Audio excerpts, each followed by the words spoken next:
C'est un réel plaisir de vous accueillir ce matin à cet atelier crucial dédié à la présentation de l'avant-projet de décret portant sur les entreprises individuelles à responsabilité limitée et la refonte du droit des sociétés.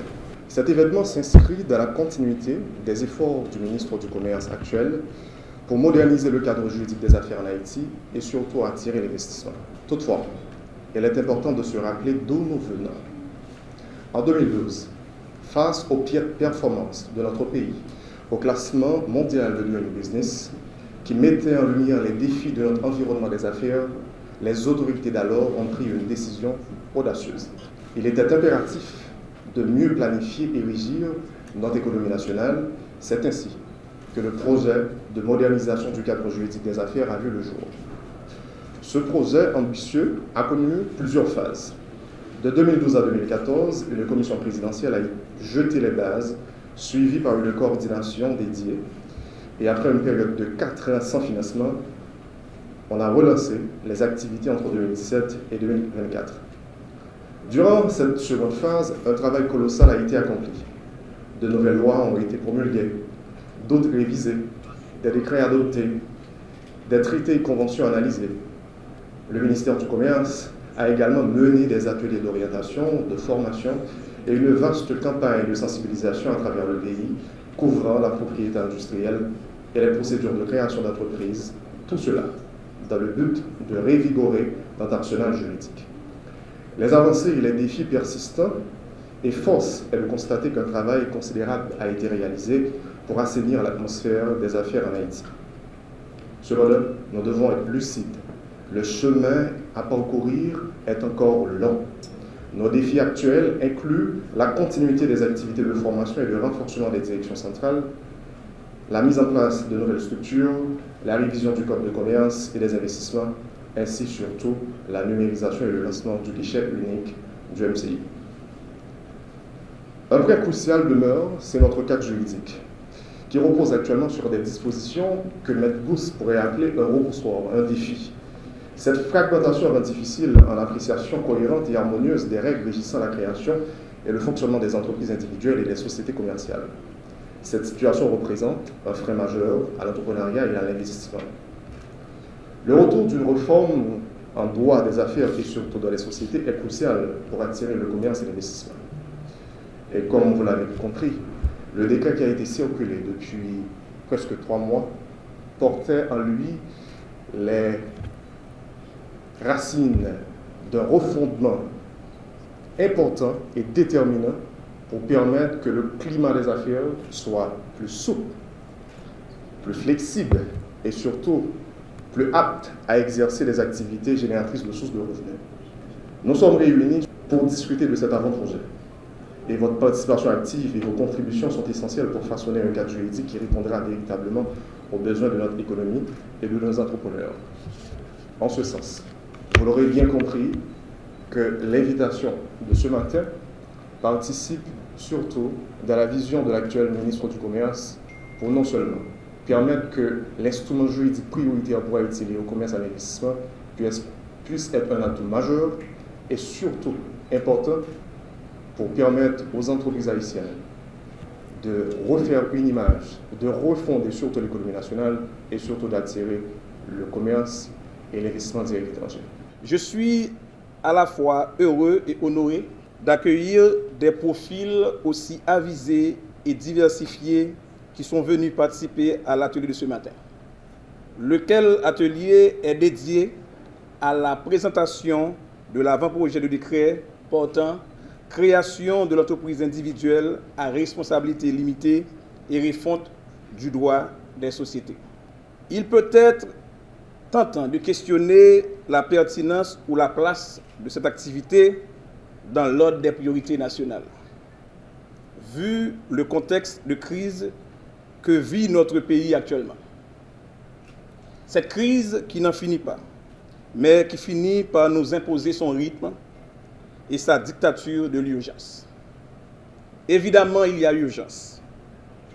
L'urgence de nourrir, de reloger et d'accompagner des dizaines de milliers de personnes, hommes, femmes et enfants en déplacement forcé et fuyant la violence terrifiante des gangs armés. L'urgence de rétablir la sécurité. L'urgence de maintenir l'économie à flot. L'urgence d'alimenter la résilience des acteurs économiques, industriels, entrepreneurs et commerçants qui sont décapitalisés ou poussés à la faillite par les effets de cette crise. Il va sans dire que la prise en compte de l'urgence est tout à fait indispensable. Cependant, elle ne doit guère absorber toute notre énergie et neutraliser notre capacité à prendre le recul stratégique nécessaire qui nous permet de poser les problèmes de fond et d'apporter des solutions viables à la crise à moyen et long terme. Cette considération sert pratiquement de postulat à ma vision de la mission du ministère du Commerce et de l'Industrie dans cette conjoncture de crise. Mesdames et messieurs, chers participants, depuis notre arrivée à la tête du ministère en juin 2024, cela fait un an, mois pour mois, nous avons cherché à apporter des réponses urgentes à effet durable visant à accompagner les acteurs économiques et à encourager la dynamisation et la relance de l'économie. En ce sens, plusieurs actions subventionnaires et programmes d'incitation à l'entrepreneuriat ont été lancés, notamment le programme d'appui à l'entrepreneuriat jeunesse, PAPEJ, le programme d'appui à l'entrepreneuriat féminin, PAEF, le programme intégré de développement d'entreprises, PIDE.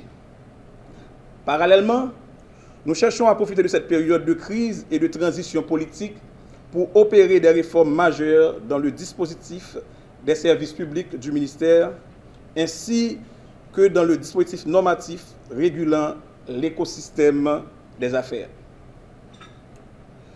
Cela conduit nos actions sur deux terrains distincts mais complémentaires, à savoir le numérique et le juridique.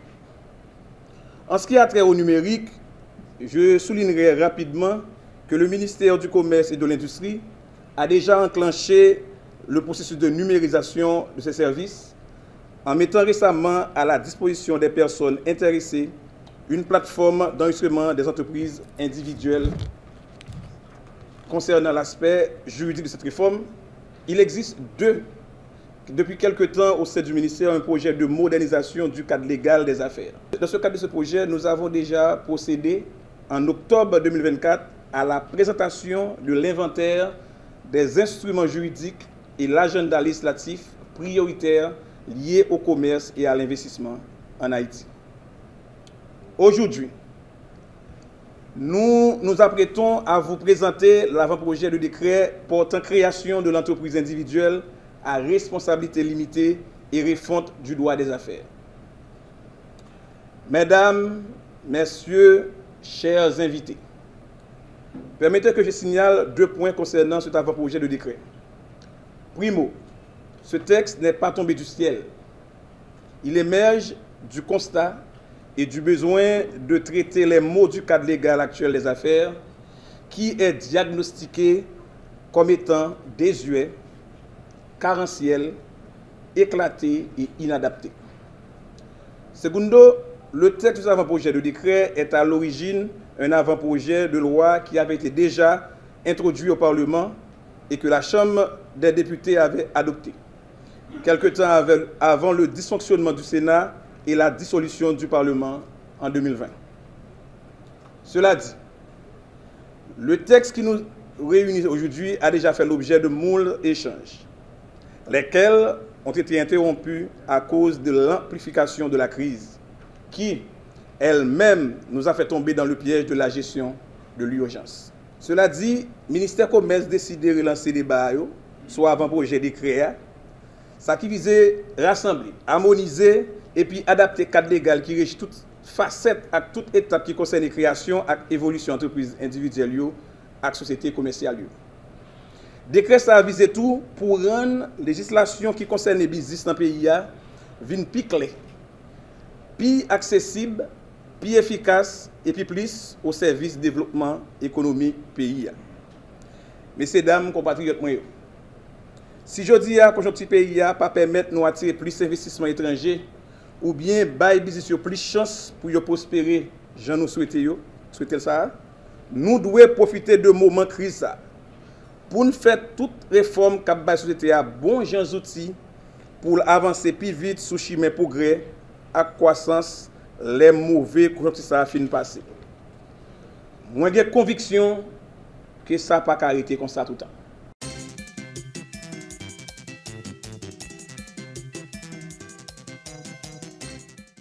Passer de la structure de l'entreprise individuelle à responsabilité limitée à une société anonyme donne à réfléchir à tout entrepreneur ayant des moyens financiers limités et qui désire protéger l'intégralité de son patrimoine des aléas des affaires.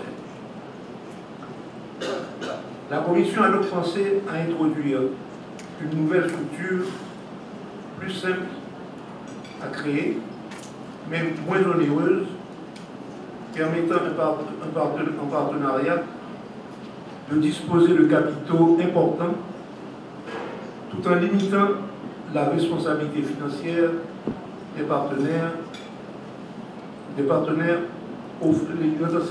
cette responsabilité au fonds investi dans la société. C'est la société à responsabilité utilisée pratiquement partout dans le monde des affaires. La société à responsabilité fait en définitive le pont entre l'entreprise individuelle à responsabilité limitée et la société anonyme.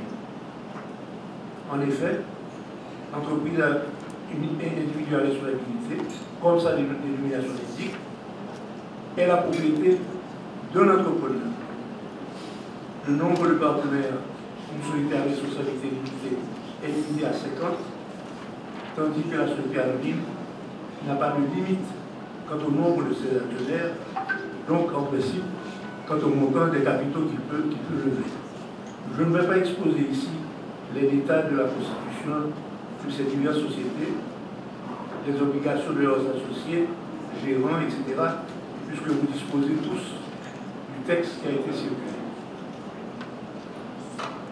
Je vais vous faire remarquer quand même que l'idée de base que nous avions eue avait été de simplifier, rendre plus proactive la formation des sociétés, limiter le temps qui aujourd'hui fait une société anonyme coûte des fortunes. Si on veut aller en urgence, rien que la publication des statuts, on vous demande 40 000 ou 50 000 euros pour la publication, sans compter les frais de notaire et tout ceci. Pour la société en nom collectif. Pour la société en nom collectif, le nombre de personnes, cela n'a pas changé, c'est toujours 3 personnes. Il en est de même pour l'acte constitutif, qui peut être un acte sous sein privé ou un acte authentique. Maintenant, en ce qui concerne la nationalité, bon, j'ai dit ce qu'il fallait tout à l'heure.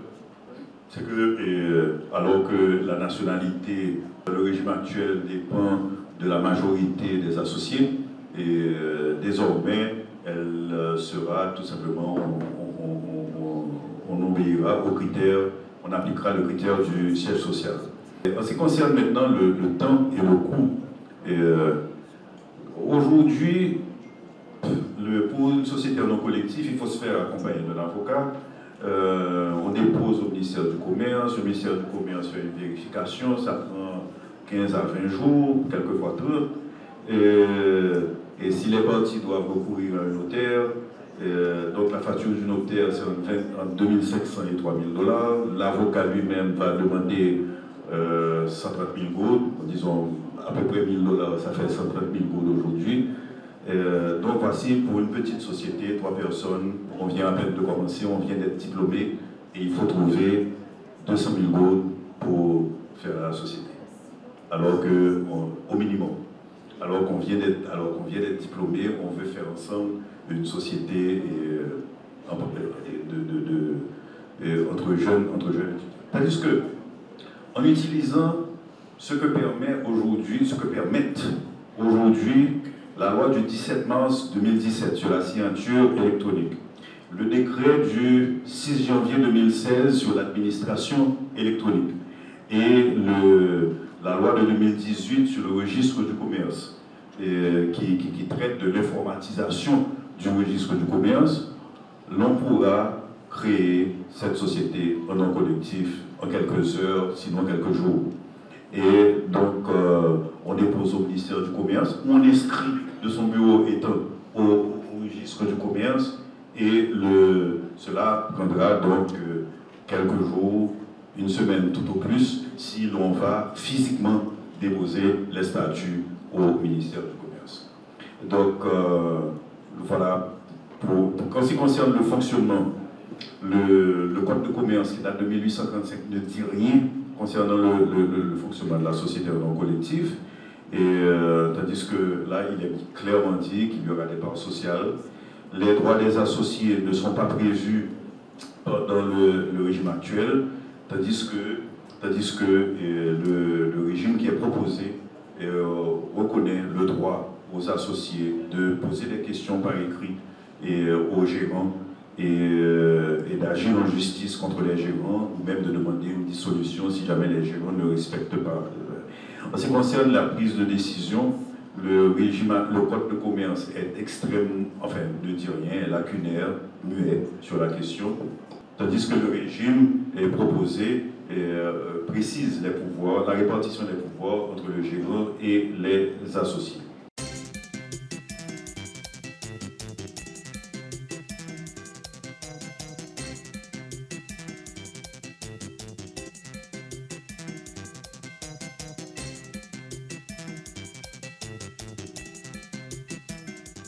C'est avec un sentiment de satisfaction, en ma qualité du directeur général du ministère du Commerce et de l'Industrie, que je prends la parole aujourd'hui à l'issue de l'atelier dédié à la présentation du décret portant création de l'entreprise individuelle à responsabilité limitée et à la refonte du droit des sociétés.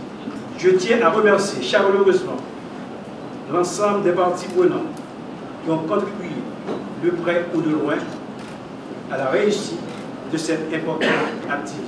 Je voudrais tout particulièrement adresser mes sincères remerciements à la direction des affaires juridiques du ministère qui, par son engagement constant, sa rigueur technique et son professionnalisme exemplaire, a joué un rôle déterminant dans l'organisation et la réalisation de cet atelier. Les remerciements s'adressent également à tous les représentants, experts, intervenants des secteurs publics et privés, membres du corps universitaire, partenaires institutionnels et internationaux, ainsi qu'à vous tous, chers participants, pour vos contributions pertinentes, vos échanges constructifs et votre présence active. Cette activité n'est pas un simple événement technique, elle s'inscrit dans une dynamique plus large de modernisation du cadre juridique des affaires en Haïti, de promotion de l'entrepreneuriat formel et de renforcement de la compétitivité économique de notre pays. La création de l'entreprise individuelle à responsabilité limitée constitue une avancée majeure pour nos entrepreneurs, en particulier les petites et moyennes entreprises qui pourront désormais exercer leurs activités en toute sécurité juridique, en protégeant leur patrimoine personnel, tout en bénéficiant d'un cadre souple, adapté et incitatif. De même, la refonte du droit des sociétés répond à une nécessité urgente, celle d'adapter notre législation aux exigences de l'environnement économique contemporain, de faciliter les créations d'entreprises, d'attirer les investissements et d'améliorer la gouvernance des structures commerciales. Cet atelier représente donc pour le ministère du Commerce et de l'Industrie un moment clé, un jalon important de notre mission de réforme, de simplification administrative et d'accompagnement du secteur privé national.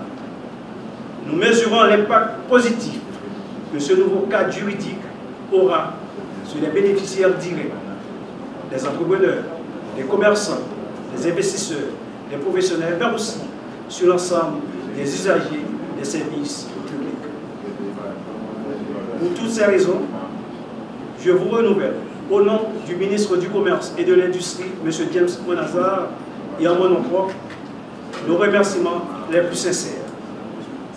Je formule le vœu que les échanges de cet atelier nourrissent les réflexions à venir et que chacun de nous continue à jouer son rôle dans cette dynamique de réforme